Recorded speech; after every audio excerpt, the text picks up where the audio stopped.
사랑하는 빠르장로교회 성도 여러분, 한 주간도 평안하시고 건강하시고 안녕하셨습니까? 저는 금요기도를 통해서 약 3주 만에 다시 뵙게 되는 것 같은데요. 이렇게 모처럼 또 뵈니 반갑고 감사할 따름입니다. 오늘은 7월의 마지막 날이기도 하면서 또 모두 금요 기도회로 모이는 날입니다. 오늘 요한계시록 말씀을 통해서 이 시대에 오늘 우리에게 주시는 말씀을 듣고 함께 기도하는 시간이 되기를 원합니다. 우리는 우리가 지금껏 자랑해왔던 문명이 무너지는 모습을 보고 있습니다. 국경 없는 하나된 유럽을 자랑했던 유럽이지만 지금은 국경을 제한적으로 막고 있습니다.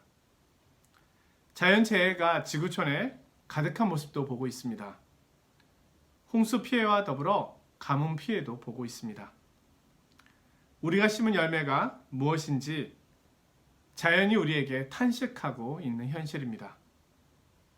다른 어느 때보다도 우리는 내일을 예측할 수 없는 시대에 살고 있습니다.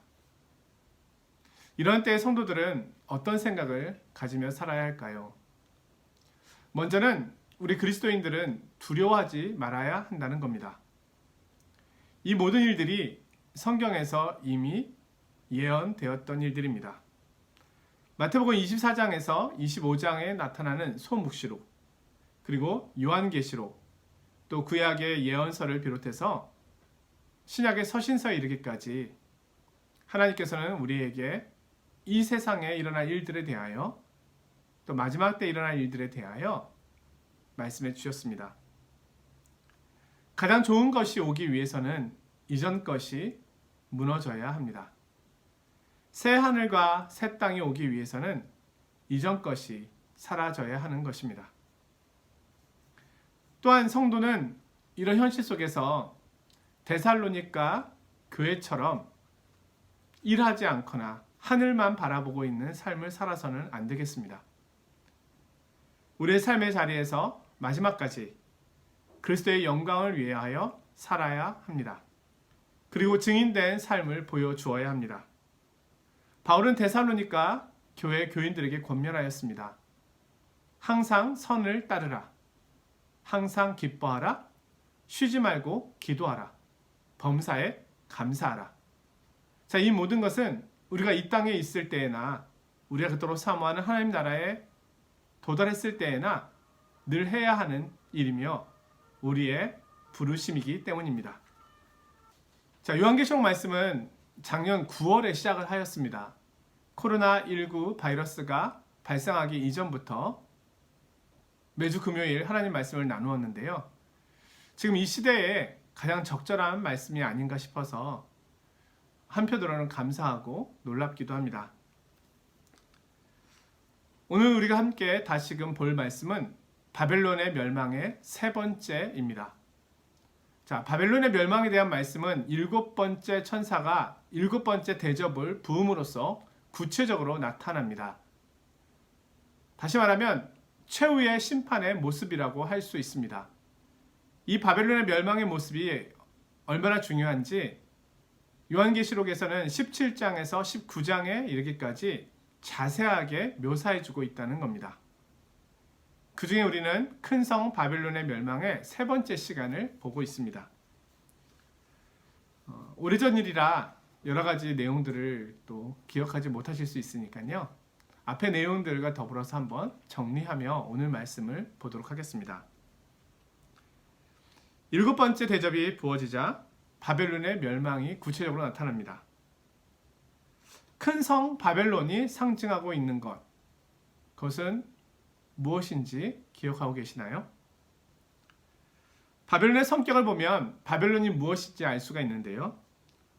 14장에 보면 만국을 음행에 빠지게 만든 성이라고 묘사되어 있습니다.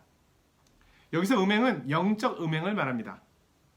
사람들로 하여금 하나님을 예배하지 못하게 하였고 세상의 부와 쾌락을 더욱 사랑하게 하였으며 오늘 본문 17장 6절에 보면은 성도들의 피와 예수의 증인들의 피에 취해 있도록 했습니다. 또한 요한계시록 17장 6절에 보면은 성도들의 피와 예수의 증인들의 피에 취해 있습니다. 바벨론을 음녀라고 또한 묘사하고 있습니다. 바벨론은 그리스도를 믿는 이들로 하여금 하나님을 떠나도록 하고 있는 이 세상이라고 넓은 의미로 볼 수 있습니다. 사도 요한 당시에는 로마 제국으로 묘사되었고요. 제국이 가진 힘과 권세를 가지고 많은 그리스도인들을 핍박하고 박해하였습니다. 또한 동시에 많은 사람들은 로마의 화려함에 취해 있었기도 합니다.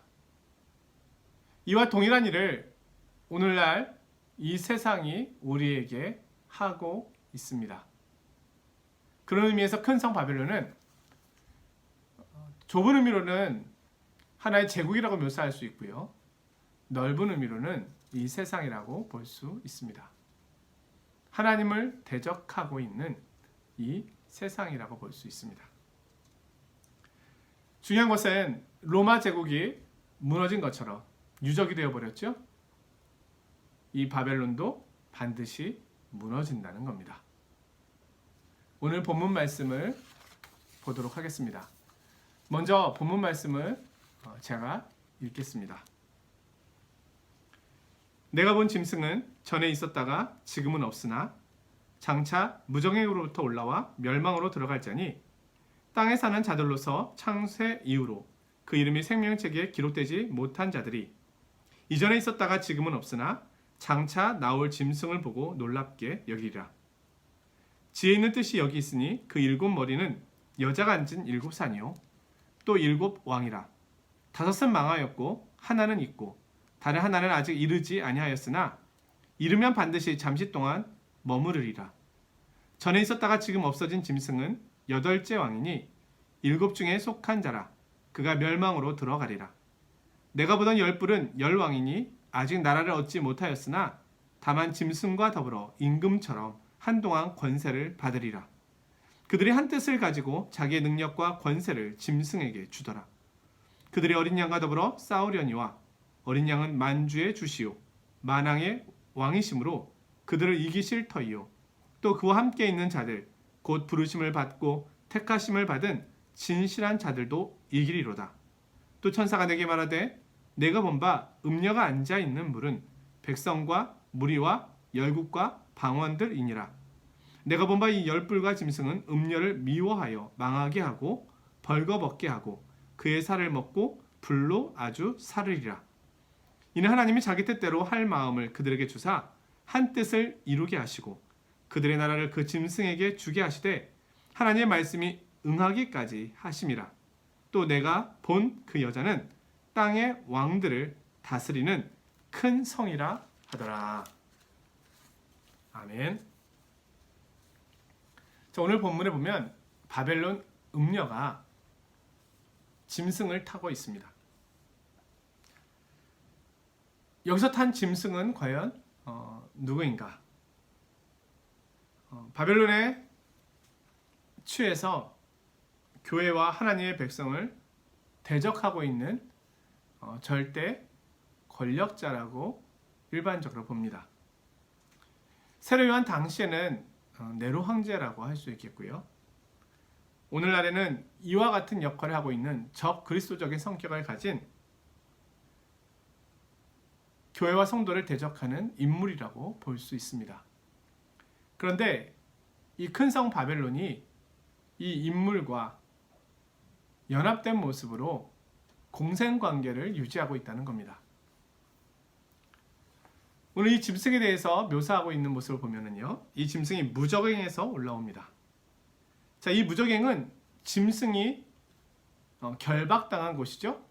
사단, 용, 그가 결박당해 있는 곳입니다. 그런데 그가 이 무적행으로부터 올라온다는 겁니다. 예수 그리스도의 십자가와 부활 사건을 통해서 사단은 결박당했습니다. 그런데 그가 나온다는 것은 이제 최후 심판을 위하여 준비되고 있음을 이야기해주고 있는 겁니다.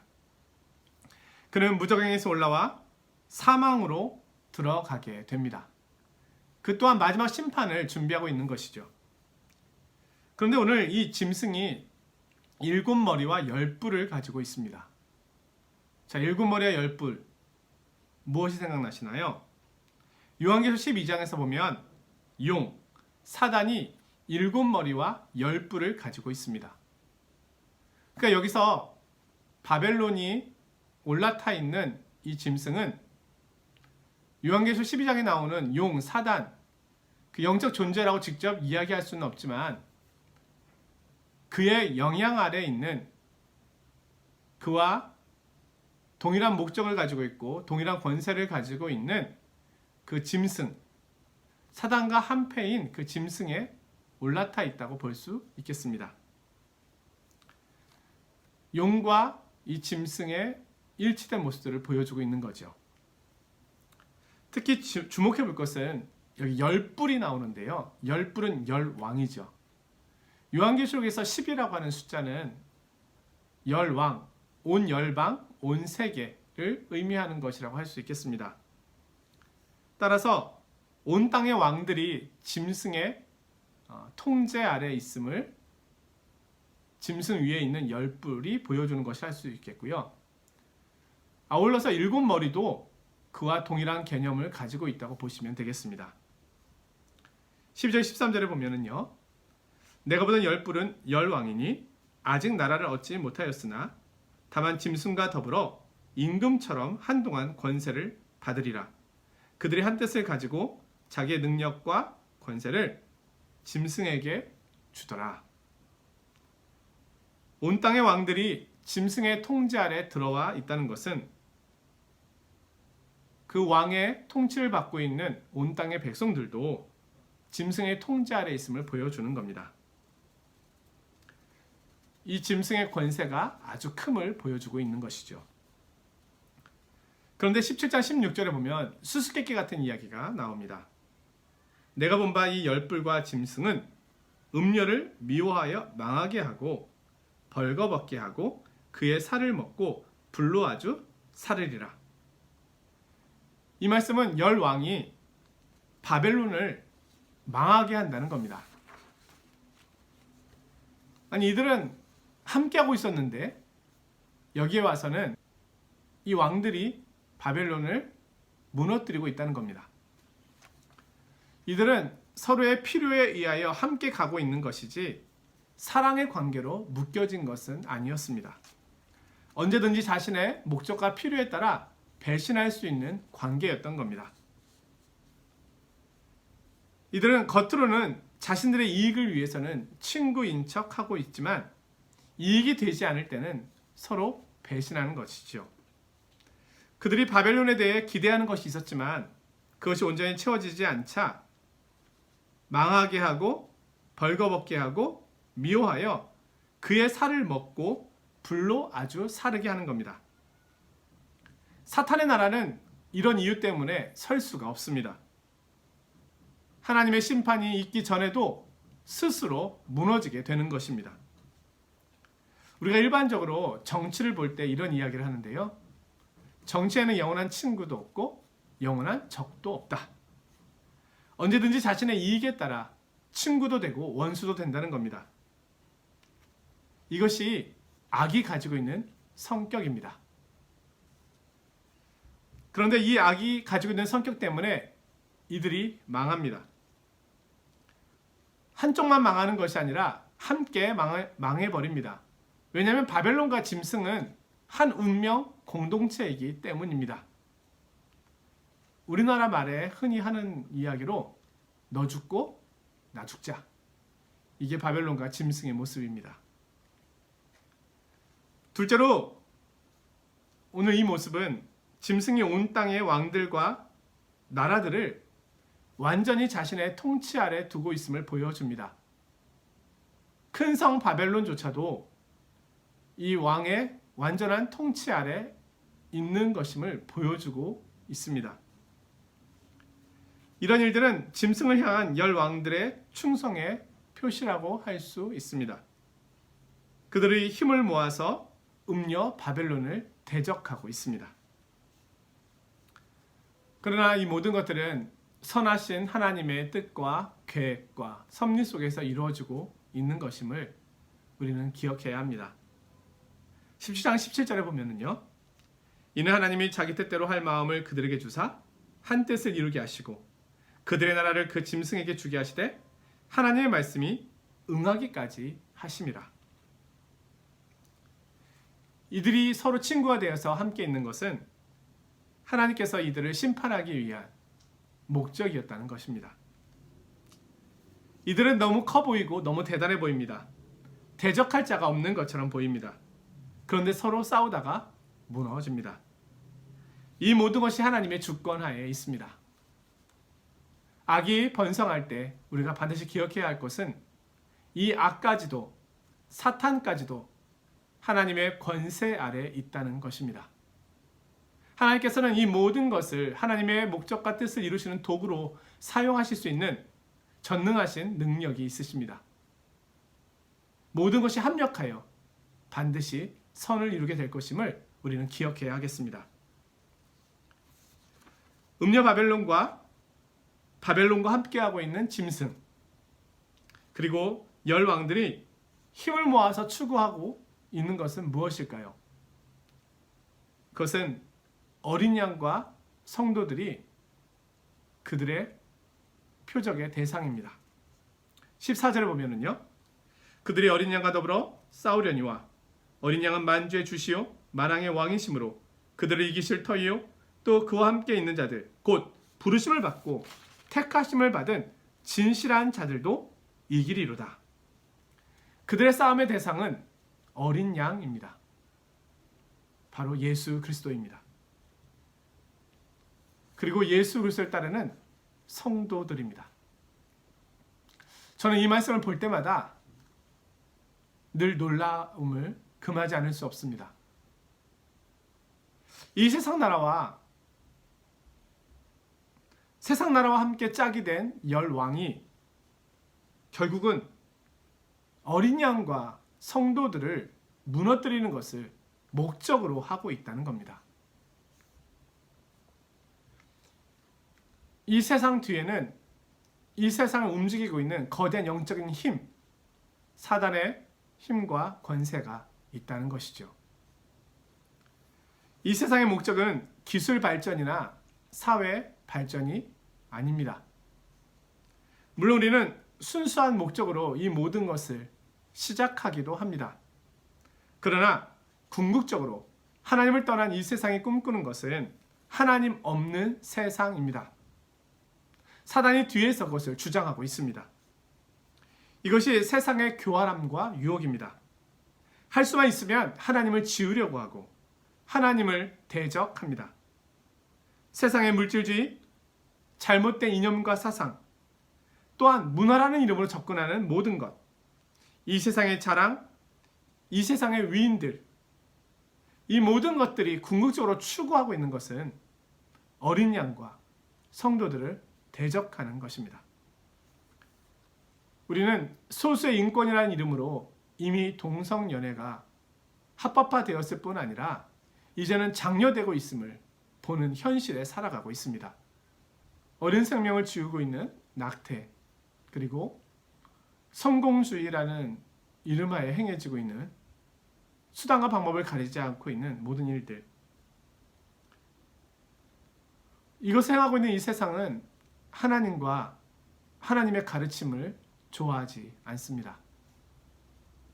그들은 하나님 없는 자유와 예수 그리스도 없는 구원을 노래하고 있습니다. 마치 하나님과 예수 그리스도 성경 말씀이 그들의 자유와 그들의 인권과 그들의 행복을 막고 있다라고 그들은 여기고 있는 것입니다. 그러나 이것은 정말 어리석은 일입니다. 세상과 어린 양 싸움이 되지 않습니다. 왜냐하면 어린 양은 만주의 주시요 만왕의 왕이심으로 그들을 반드시 이기실 것이기 때문입니다. 또한 그와 함께 있는 자들 곧 부르심을 입고 택하심을 받은 진실한 자들 성도들도 이 세상을 이길 것이기 때문입니다. 우리는 궁극적인 결과를 지금 보고 있습니다. 전쟁 때의 모든 건물들과 사치품들은 아무 소용이 없습니다. 그것은 우리의 본질이 아니기 때문입니다.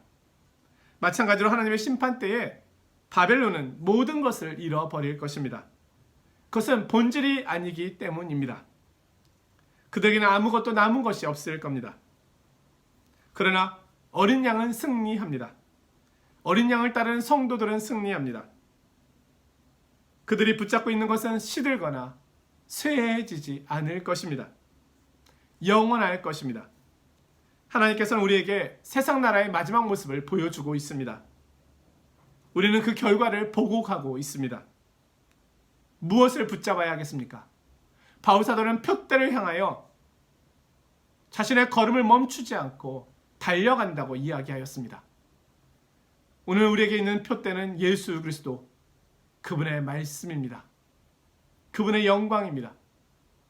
오늘 우리의 신앙의 경주를 다시금 다짐하고 힘써 달려가시기를 하나님 앞에 고백하는 은혜의 시간, 그런 기도의 시간이 되기를 주님의 이름으로 축원드립니다. 말씀 마친 후에 모두 금요 기도회로 우리 함께 모여서 교회를 위하여, 그리고 우리들의 믿음과 신앙을 위하여 연약해지고 약해지지 않도록, 그리고 이 세상 나라 속에 살면서 고난 중에 있는 우리 성도들을 위해서, 그리고 코로나19 바이러스를 통해서 우리에게 말씀하시는 하나님의 음성을 우리가 들을 수 있도록, 연약한 가운데 있는, 고난 중에 있는 우리 이 인류를 위해서 우리 간절히 함께 기도하는 시간이 되어야 하겠습니다. 다음 주에 또 찾아뵙겠습니다. 안녕히 계십시오.